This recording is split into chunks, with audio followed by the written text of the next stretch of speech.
LFWD Stock Analysis Thursday. Is it a buy or not? Watch this 1 minute video till the end to find out.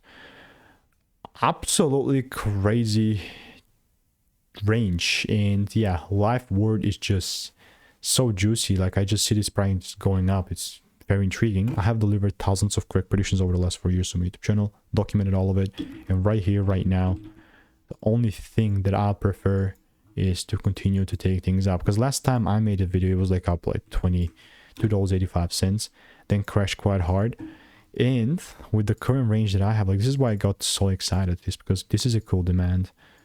And if the price pulls down a tad bit and gives me a double break, then and only then I'm going to continue to take things up. If the price does not give me the rules, then I have just no freaking desire to buy. Like, why would I make the same mistake over and over again? I'm telling you, I've done 35,000 videos. I haven't been to this episode once, you know? So if you want to make more money trading in a simple, lean way, click the first link in the description. It's a free newsletter.